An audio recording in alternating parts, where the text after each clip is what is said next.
welcome to the Massive Iron Channel. Steve Shaw, editorial director at TigerFitness.com and Muscle and Brawn Nutrition CEO. I missed a Q&A video week last week. I'm doing another Q&A video, 2 back-to-back, so I can play catch-up a little bit. And if you missed yesterday's Q&A, please check it out. There's plenty of questions. I got 3 pages of questions today. It'll probably be a 25 to 30-minute video, so hang tough. If I answer your question in this video, you can check out my email below. Email me, and I will send you a free copy of either of my book, Massive Iron or Massive 6, which is a base building book. And if you want a copy and your question wasn't asked, you can see the purchase links below. I don't charge an arm and a leg for my books, guys. I don't charge an arm and a leg for my books like some of these guys who are trying to rape you. Now, if you want a question answered, check out my Q&A link below. I answer every question posted. The best questions I turn into a Q&A video just like this. So, let's get into the questions, guys. The first question is from Vontageorange. Vontageorange. He says, help, my goblet squat is boss. My air squat is good too. But when I put the barbell on my back, my form isn't the same, nor does it feel right. Please help, I'm lost. Look, the thing with squatting is back squats. Until you slap a challenging amount of weight on your back, it's going to be very difficult to maintain good form. I'm not sure if you're just putting the bar on your back and trying to do squats with just a bar, but until that weight gets challenging, it becomes very difficult to work on form. So, look, that's normal. Your squat form sucks. That's normal. Don't panic. Don't get all upset. Don't abort mission. Don't abort squatting. Everybody starts like that. Try to keep the same form on back squats as you are in goblet squats with your knees pointed on an appropriate angle, a good width, etc.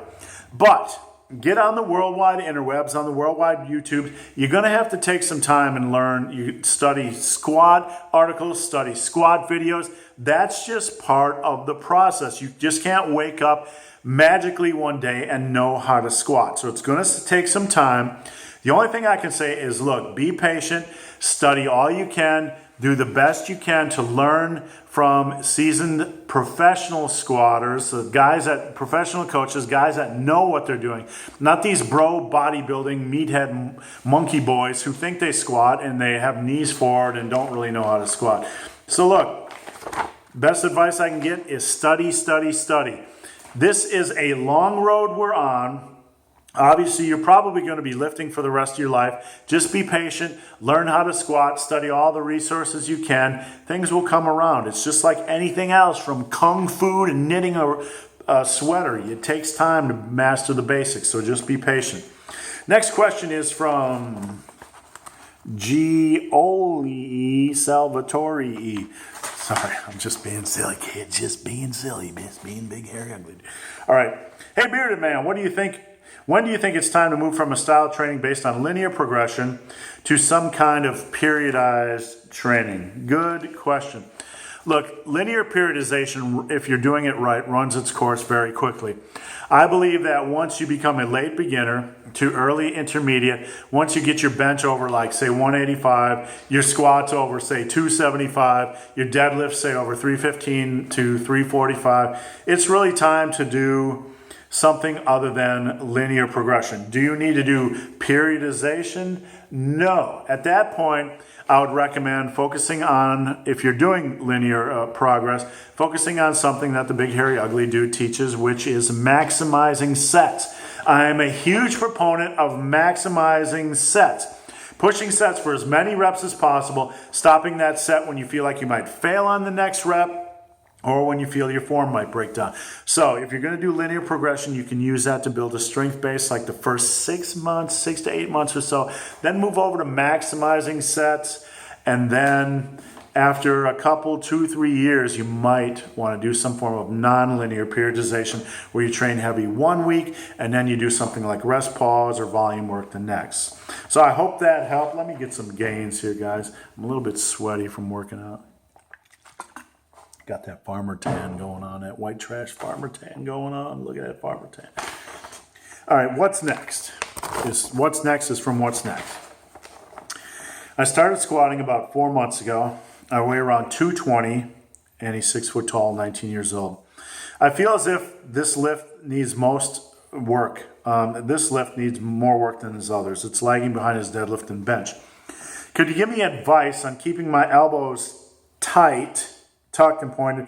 I have a hard time not flaring them up when I'm squatting. This is discipline. A lot of guys, when they're squatting, you'll start to see them as the reps mount. They'll start nice and tight in the upper body, and then as the reps mount, they'll start to do this, and they'll start to lean forward. That's normal. You see that a lot on squat videos, and it's something you need to look for when you're watching a squat from the side angle. What I do after each rep is I come up out of the hole, okay, and I take a deep breath, and I lock it down. I pull that bar into my traps, and I drive those elbows down towards the floor. So I'm trying to pull the bar into my traps and drive those elbows to the floor before I initiate every rep. So after I come up out of the hole, boom, okay, I'll take a deep breath, and I'll tighten, then I'll descend. So that's my best That's my best advice. After every rep, get that big belly full of air and pull that bar down into your traps and drive those elbows down. That'll help you keep that upper body tight, and that's a good habit to have before each rep. So I hope that has helped. Next question is from LukaWanaBBig. Hey Steve, some guys from the Muscle and Brawn forum, that's my website, my forum, told me that since using the rep goal system, you had to wait a specific time, you don't need deloads. You can just take more rest days, like I say. People who don't deload or off weeks start to become weak. Is that because of the program? No, look, people who don't deload don't get weak. I'm not sure where you're getting this from, Luke, and I'm not making fun of your opinion.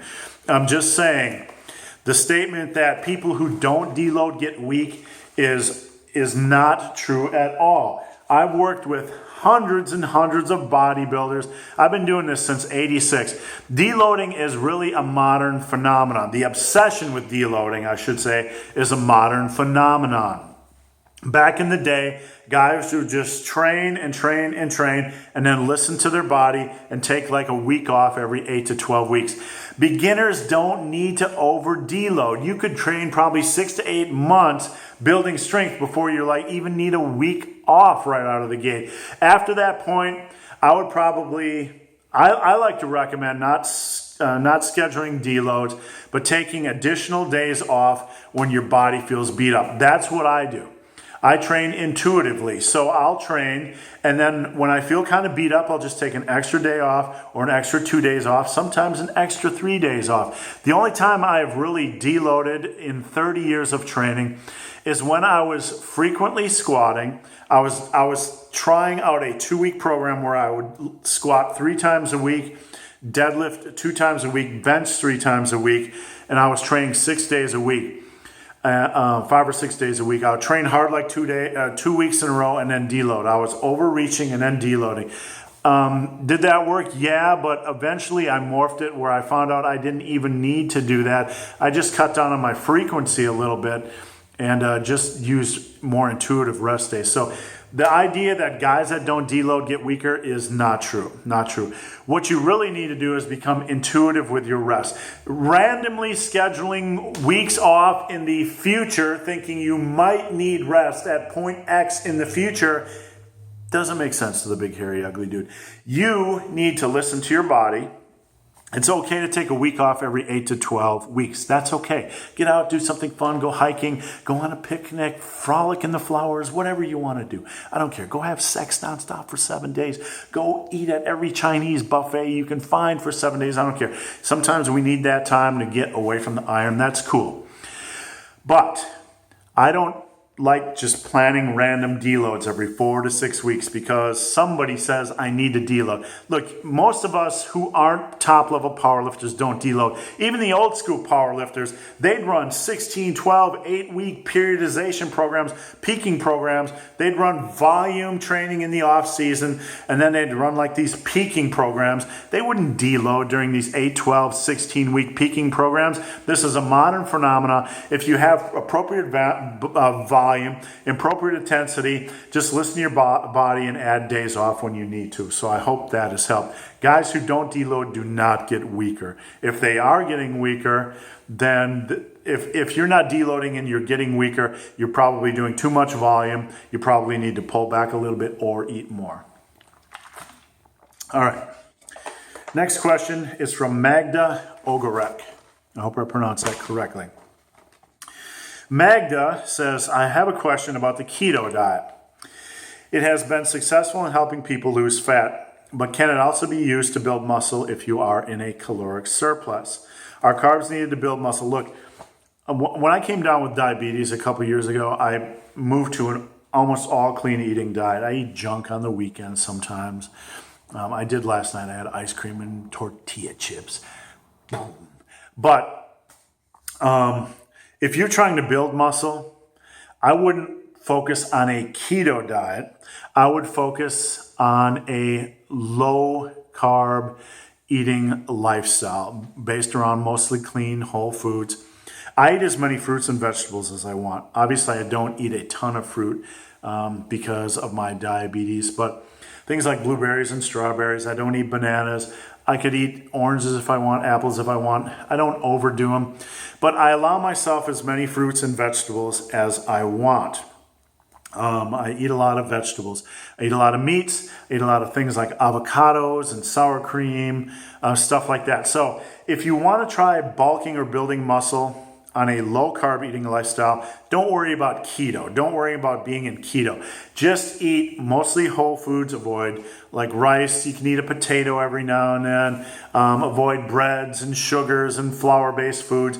Focus on health. Focus on satiety, or eating until you feel full or satisfied. And make it that, that's your goal during each day, to feel satisfied and to get enough protein in. Don't worry about being in ketosis.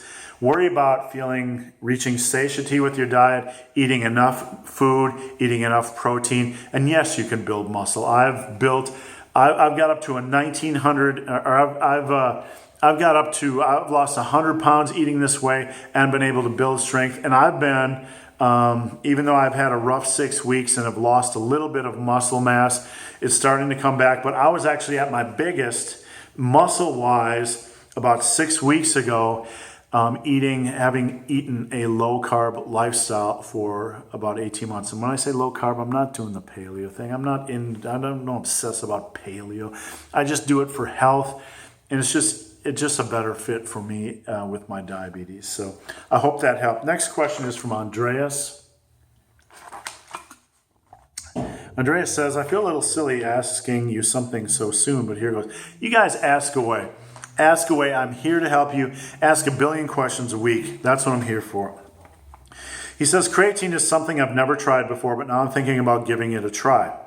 The problem is, although I've been lifting for a couple years, I'm a complete noob when it comes to creatine. I feel like I don't really know enough about it. I've heard some people say you can't use it with caffeine, etc., etc. So he wants to know about the do's and don'ts. First off, whoever said you can't use creatine with caffeine, that's nonsense, okay? That's nonsense. Whoever said that, just let that thought go in one ear and out the other. Here are the creatine basics. Pre-workouts don't contain much creatine. They probably contain like 2 to 3 grams. I recommend, from my experience, and because creatine is so inexpensive, that you try 5 grams, 5 grams pre-workout and 5, ooh, I had a little frog in my throat. 5 grams pre-workout and 5 grams post-workout on training days. On non-training days, I will get up and I'll take 5 grams first thing in the morning, and then 5 grams in like a BCA drink or something flavored with dinner. So I'm getting about 10 grams in every day.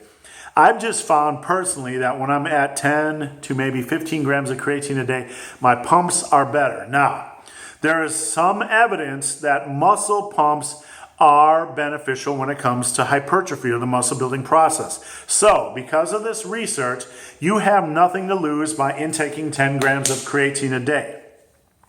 And because it's so darn cheap, you really have nothing to lose. So, Don't worry about any of this other stuff, cycling, or should you take it with this, or should you take it with that. Just keep it simple. There's a ton of research on creatine. It's not a magic supplement, but it is well researched. It's worth taking. It can impact endurance. It can help you push just a little, maybe even 0.5% harder during your workout. You might not be able to notice this, but that doesn't mean it's not pushing you a little harder. And look, I'll take a 1% advantage if I can get it, even if I'm unaware of it. Even if it's a placebo, I don't care. But there's so much research behind creatine, it's worth trying, and it's so cheap, it's worth trying. Now, if you have a little bit extra money, just a little bit extra money, I once did an article on Muscle and Strength about creatine and beta-alanine. There's solid research that the combination, that beta-alanine works as a slight amplifier for creatine. So you can take beta-alanine with creatine, but beta-alanine I would take 3-4 times a day as opposed to just with your creatine. So if you want to get all crazy and you have the time and you don't mind taking beta-alanine powder 3-4 times a day, you can add that to the creatine mix as well, but it is not required. So, Andreas, I hope that helped. Next question is from Whitewolf. Let me get some gains here. Whitewolf says, thanks for all the great advice and info. You're welcome. It's greatly appreciated. I have some general questions. I'm 40. Over the past 3 years, I started lifting seriously. I've made some awesome gains in both size and muscle strength. That is good to hear. That's what I live to hear. I live to hear about success stories. I'm facing a problem with the amount of weight my muscles can handle for most body parts. It's too much for my joints to take. How can I continue to make strength and muscle gains if I can't increase the weight I'm already able to lift? Look, the issue you're facing, White Wolf, is a normal issue. It is something I talk about frequently.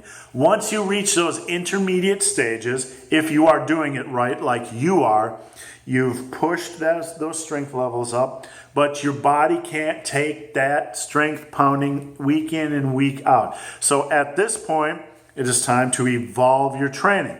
Now, what I recommend probably trying first is moving to non-linear periodization, meaning you're only doing the heavier work every other week.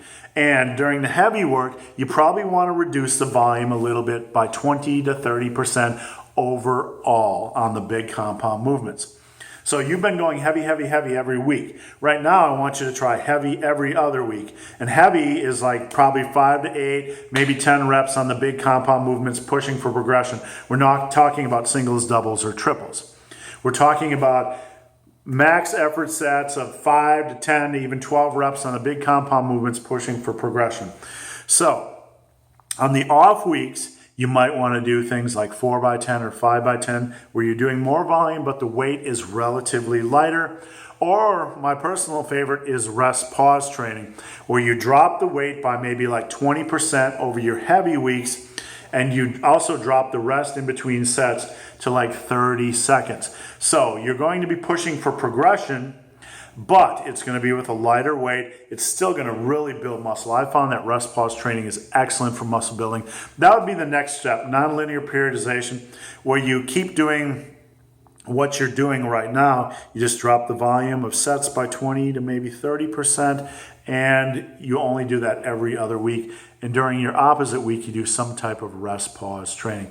So I hope that has helped. One more page of questions. We're probably going to run at about 30 minutes today.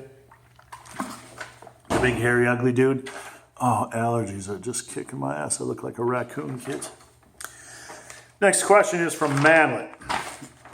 Sometimes when doing 5x5, the last few reps are really difficult. Sometimes my form isn't how I would like it on these harder reps. Even though I get all the reps, should I repeat that weight and smoke all the reps before increasing? Look, this is one of the problems with linear progression, 5x5s. It's add weight at all costs. And a lot of guys run into this question. They're like, hey man, I'm getting these, or my form's getting sloppy, but on linear progression, I'm required to add weight. What should I do? Look, this is one of the reasons I'm not a fan of linear progression, because it puts a lot of guys in a position where they believe they need to add weight at all costs, and it comes at the expense of form, and it increases the risk of injury. Not for everyone, not at all times, but this is just a potential issue, a potential issue with linear progression, and it's why I don't prefer linear progression in general. I prefer something more intuitive where you're listening to your body. What I would do is if you're doing a 3x5 or a 5x5, turn that last set into a max rep set. So maybe drop the weight by about 10% right now and do it like on a 3x5, do 5 reps, and then a max rep set. When you can do 7 or more reps on that last set, then add 5 pounds. So you're turning a 3x5 into a auto-regulated type of program, but you're only doing good form. Stop every set, I don't care what it is, when you feel like your form is going to break down. So if it's a 5x5, you can do 5, 5, 5, 5, and then max reps. And when you can do more than 7 or more on that last set, quality reps, then add weight. Say you can only do a 5x5 or a 3x5, that's fine. Just push that last set for as many reps as possible. Quality reps. Maybe you can only do 6. There you're focusing on improving, using only quality reps. You can still keep the basics of a 3x5 or a 5x5. You're only adding in 1 max effort set, and that's on your last set. It turns it into more of an auto-regulated program where if you hit 7 reps or more on that last set, you add 5 pounds. So you still have a concrete goal going into each workout. You still have a goal that you're aiming for, but you're improving your form. You're only doing safe reps. You're only doing safe reps, and you're only adding weight when your body is ready to add weight using those safe reps. So that is how I would do it. All right, next question is from Galdino. Galdino says, I have a question about linear progression. I know you're not a big fan of LP, and I have one problem with LP2. For example, on the bench, I'll aim for 3x5, and if I hit 5 in all sets, I'll increase the weight. But sometimes the next workout, I'll only be able to do 3 to 4 reps on a set. So I will take I'll take off the same weight and rest. How often do you believe that someone like me should increase the weight on the bar, etc., etc.? It's a problem for a lot of people. Some workouts such as 5x5, starting strength, etc. This just goes back to the last question.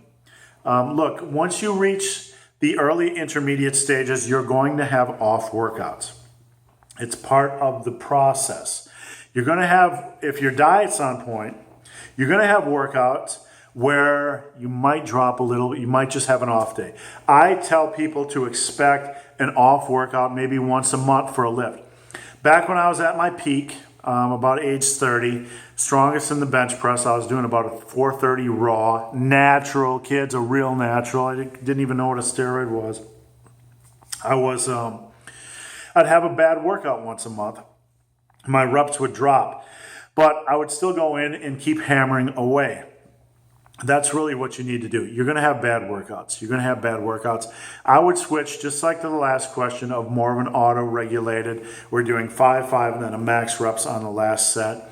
And don't worry if you have bad workouts. Look for the progress month in and month out. Look at progress over a 2-month period of time, a 3-month period of time. Look at the big picture, not just a bad workout.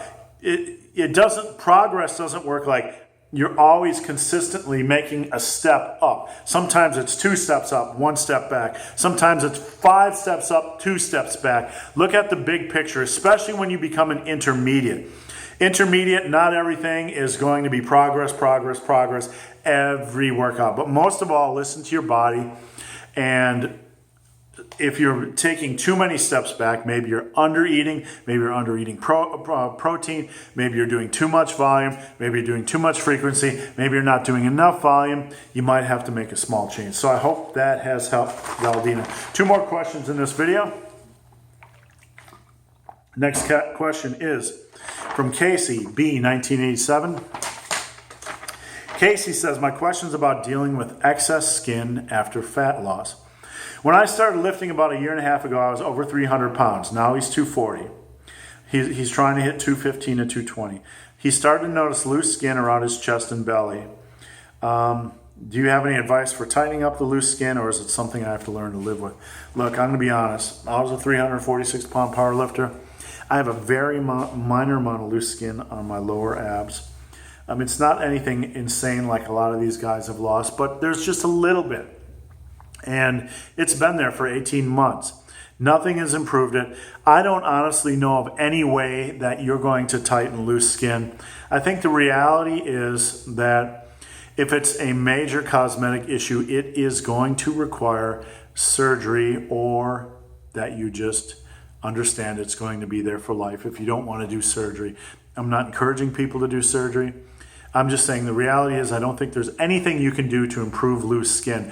If it is unsightly, if it doesn't look good, but the rest of your body looks good, it's probably worth asking your doctor what surgery would cost or what the cost would be to remove it. So that's my best advice, Casey. Sorry, but look, you are losing an incredible amount of weight. Be proud of that. We can't be perfect. Very few of us are perfect. That doesn't mean you haven't achieved a level of greatness. You have. Congrats. Keep going strong. Last question, LukaWanaBBig. Thank you for answering my question. I appreciate it. How do you recommend cycling intensity with your rep goal system? The simplest way, like after you reach an intermediate stage and you've built a good strength base, one of the ways I like doing it is doing the rep goal system where you're pushing sets for as many reps as possible 1 week. And then the next week you can drop to like a 4x10 or a 5x10 or do rest pause work. So you're kind of doing rep goal system every other week. Now, if you're doing a 4x10 or a 5x10 on exercises, here's what you do. Let's say you do rep goal system 1 week on the bench where you're pushing every set for as many reps as possible, quality reps. The next week, you're dropping to a 4x10 on bench. Use the same weight for each set. When you can do 10 reps for each set, or say it's 3 sets or 4 sets or 5 sets, when you can do 10 reps for each set, then add 5 pounds to the bar. That's one way. You can do nonlinear periodization as well with rep goal and then rest pause training, which I talked about earlier in the program, where you drop the weight by about 15-20%, restrict weight or rest between sets to about 30 seconds. So that's how I would approach it. That's how I do nonlinear periodization or periodization with the rep goal system. So guys, hope this video has been of some help. If I answered your question in this video, find my email below. Email me, no questions asked. I'll send you a copy of either of my 2 books. If you've made it this far in this video and have yet to subscribe to my channel, please do. I'd appreciate the support. If you want your questions answered, check out my Q&A link below. I answer every question posted. And if you've made it this far in this video and you've yet to subscribe to my channel, please do. If you want to connect with the Big Hairy Ugly Dude on social, all the social stuff is linked below. Come on over, connect. And guys, please, I appreciate your support. I don't try to plug my products too much, but I have 2 books for sale. Huge Gainer, which is not just a weight gainer. It's a perfect 3-to-1 carb to protein ratio. It's perfect post-workout. Guys that are taking a Pop-Tarts post-workout, look, if you want to try something different, try Huge Gainer. 3 scoops is like 490 or 457 calories or 467 calories.